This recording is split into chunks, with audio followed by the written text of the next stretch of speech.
제42장. 그때 야곱이 애굽에 곡식이 있음을 보고 아들들에게 이르되, 너희는 어찌하여 서로 바라보고만 있느냐? 내가 들은즉 저 애굽에 곡식이 있다 하니 너희는 그리로 가서 거기서 우리를 위하여 사오라. 그러면 우리가 살고 죽지 아니하리라. 요셉의 형 10사람이 애굽에서 곡식을 사려고 내려갔으나 야곱이 요셉의 아우 베냐민은 그의 형들과 함께 보내지 아니하였으니 이는 그의 생각에 재난이 그에게 미칠까 두려워함이었더라. 이스라엘의 아들들이 양식 사러 간 자 중에 있으니 가나안 땅에 기근이 있음이라. 때에 요셉이 나라의 총리로서 그 땅 모든 백성에게 곡식을 팔더니 요셉의 형들이 와서 그 앞에서 땅에 엎드려 절하매, 요셉이 보고 형들인 줄을 아나 모르는 체하고 엄한 소리로 그들에게 말하여 이르되, 너희가 어디서 왔느냐? 곡물을 사려고 가나안에서 왔나이다. 요셉은 그의 형들을 알아보았으나 그들은 요셉을 알아보지 못하더라. 요셉이 그들에게 대하여 꾼 꿈을 생각하고 그들에게 이르되, 너희는 정탐꾼들이라. 이 나라의 틈을 엿보려고 왔느니라.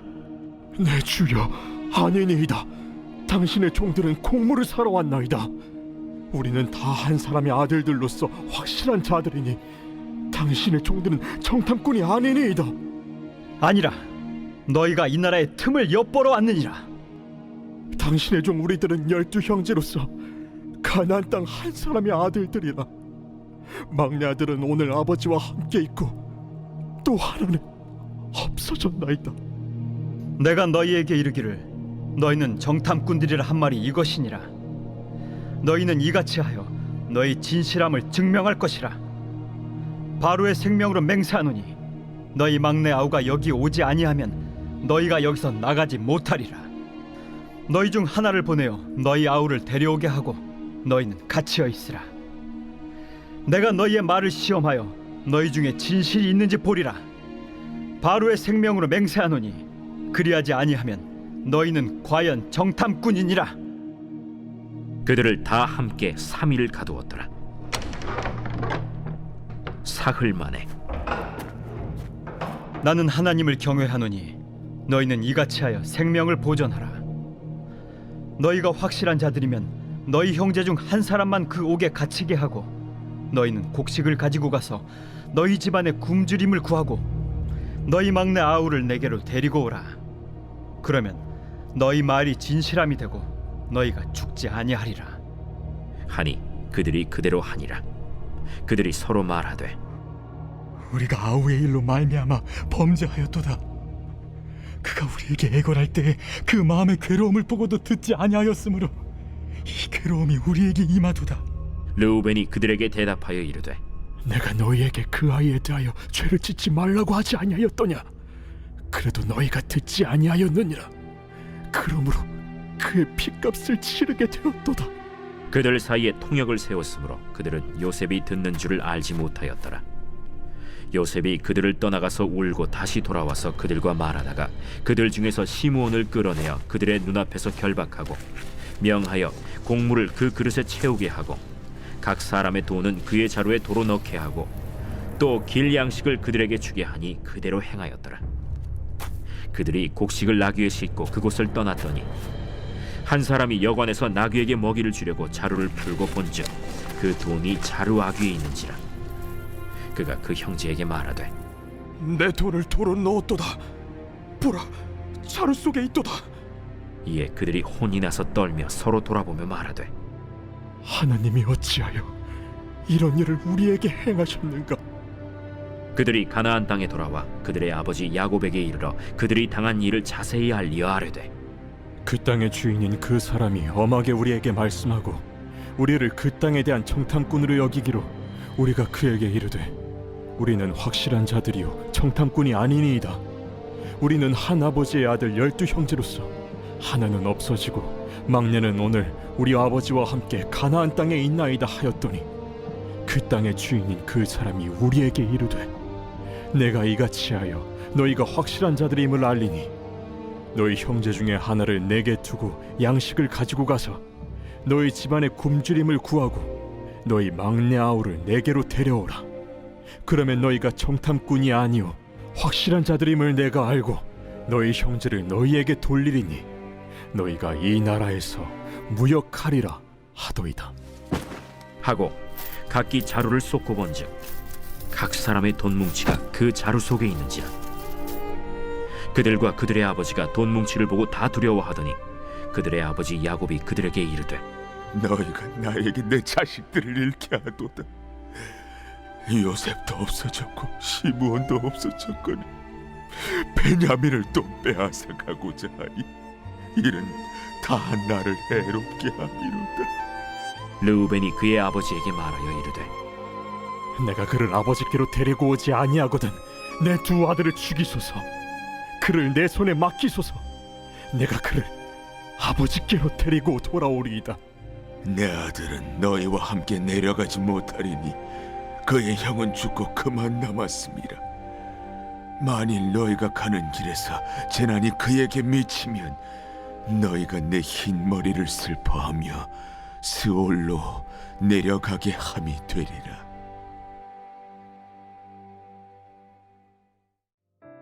애굽과 그 주변 나라 전역에 7해 동안 흉년이 들게 되었습니다. 창세기 41장 54절에 7해 흉년이 들기 시작함에 각국에는 기근이 있으나 애굽 온 땅에는 먹을 것이 있더니 라고 그때의 상황을 말해주고 있습니다. 그 이유는 요셉이 바로의 꿈을 해석해주고 7해 풍년이 든 때에 미리 흉년을 대비하여 곡식을 비축해 두었기 때문에 흉년과 기근 중에도 애굽에는 양식이 풍족할 수 있었던 것이었습니다. 야곱이 살고 있던 가나안 땅에도 흉년이 극심해서 야곱은 아들들을 애굽에 보내어 곡식을 사가지고 오게 하였습니다. 그래서 요셉과 형들의 극적인 상봉이 이루어집니다. 요셉의 형들이 애굽의 총리가 된 요셉의 앞에 나와 엎드려 절을 하고 가나안에서 곡물을 사러 온 자신들의 처지를 아뢰면서 무려 13년 만에 만날 수 없을 것 같았던 그들이 다시 만난 것입니다. 형들은 애굽인의 모습으로 총리의 자리에 앉아있는 요셉이 자신들의 동생일 거라고는 꿈에도 생각지 못했습니다. 그러나 요셉은 형들을 단번에 알아볼 수 있었습니다. 아버지의 소식도 궁금했고 자신과 어머니가 같은 동생 베냐민의 소식도 궁금했습니다. 그리고 요셉은 곡식을 사러 온 형들에게 이 땅을 정탐하러 온 정탐꾼이 아닌 것을 증명하려면 한 사람이 남고서 같이 오지 않은 막내 동생을 데려오면 믿겠다고 시므온을 볼모로 잡고 형들을 돌려보냅니다. 이 과정 속에서 눈여겨볼 구절이 있습니다. 9절입니다.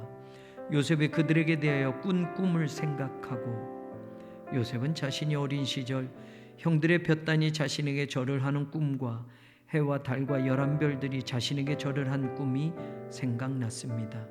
그때 그 꿈처럼 형들이 지금 자신에게 곡식을 사러 와서 절을 하는 것이 현실로 이루어진 것입니다. 이 모든 것이 하나님의 계획이었고 하나님의 섭리였음을 깨닫는 요셉이었습니다. 자신이 애걸할 때 듣지 않았던 형들이 서로 그때의 일을 자책하며 후회하는 소리를 듣고서 형들을 피해 눈물을 흘리는 요셉의 모습도 보게 됩니다. 13년의 지난 세월들이 고통이었지만 형들의 배신과 음모로 애굽의 노예로 팔려오게 되었지만 하나님은 요셉과 함께 하심으로 형통한 사람이 되어 지금 애굽의 흉년을 배부름으로 책임지는 총리가 되었고 하나님이 보여주신 꿈대로 형들이 자신을 찾아와 절을 하는 모습을 보게 됩니다. 마찬가지로 하나님이 바로의 꿈을 해석해 주신 대로 7년의 풍년 때에 7년 동안 임할 흉년을 준비케 하셨고 그 흉년을 잘 준비하면서 애굽 왕 바로의 총애를 받게 되어 애굽 전 지역을 다스리는 총리가 되었고 이제는 고향에서 온 형들까지 만나게 되었습니다. 그는 외로웠던 순간에도 애굽에서 살아가는 아픔의 인생 속에서도 하나님의 섭리하심과 인도하심을 끝까지 믿었던 하나님의 사람이었습니다. 창세기 41장 50절에 흉년이 들기 전에 두 아들이 태어났고 그 아들들의 이름을 짓는 요셉의 모습에서 하나님에 대한 분명한 신앙 고백을 하는 믿음의 아버지를 우리는 분명하게 볼 수 있기 때문입니다. 첫째 므낫세와 둘째 에브라임이 요셉의 아들들의 이름입니다. 그런데 아들들의 이름이 의미가 있습니다. 51절 요셉이 그의 장남의 이름을 므낫세라 하였으니 하나님이 내게 내 모든 고난과 내 아버지의 온 짐 일을 잊어버리게 하셨다 함이요. 52절 차남의 이름을 에브라임이라 하였으니 하나님이 나를 내가 수고한 땅에서 번성하게 하셨다 함이었더라. 요셉은 아들들의 이름을 지으면서 자신의 인생과 신앙의 고백을 하나님께 하고 있습니다. 하나님이 내 모든 고난과 내 아버지의 온 집 일을 잊어버리게 하셨다는 뜻의 첫 아들의 이름에는 13년의 세월이 모두 담겨져 있었습니다. 요셉도 사람인지라 13년 동안 형들의 배반, 보디발의 아내의 모함, 감옥에서의 고통으로 인하여 미움도 원망도 눈물도 담겨져 있었을 겁니다. 그런데 그 모든 것을 내가 잊어버린다가 아니라 하나님이 잊어버리게 하셨다입니다. 이게 중요합니다. 하나님은 요셉 속에 있는 그 모든 아픔과 고통과 배신과 미움과 복수와 원망을 잊어버리게 하셨습니다. 요셉이 담아놓지 않았다면 잊어버리게 하셨다는 말은 성립이 되지 않습니다.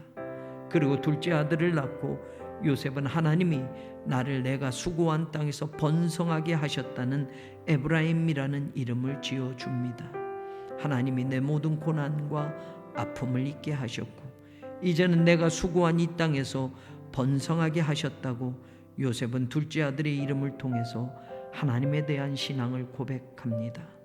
이게 하나님이 일하시는 방법이었습니다. 원망과 복수를 담아놓고서는 하나님이 번성케 하시는 축복을 받을 수 없습니다. 므낫세를 낳고 에브라임을 낳게 하시는 것이 하나님이 원하시는 삶이고 일하시는 방법입니다. 형들의 배반, 형들에 대한 미움, 원망, 보디발 아내가 씌운 누명, 그 억울함, 그 복수심, 그걸 내려놓지 않으면, 그걸 비우지 않으면 에브라임을 안을 수 없습니다. 내가 수고한 땅에서, 내가 고통받았던 그 땅에서 축복의 에브라임을 품을 수 없는 것입니다. 이제는 형들이 믿거나 원망스럽지 않게 되었습니다. 오히려 하나님이 생명을 구원하시려고 자신을 형들보다 먼저 보내셨다고 고백하며 하나님이 큰 구원으로 당신들의 생명을 보존하고 당신들의 후손을 세상에 두시려고 나를 당신들보다 먼저 보내셨나니라고 형들을 위로하고 있습니다. 하나님을 의지하고 하나님만 바라보고 하나님을 기대하는 사람 요셉처럼 화해자로 살아가고 생명을 살리는 자로 쓰임받게 되는 우리 모두가 되기를 간절히 소망합니다.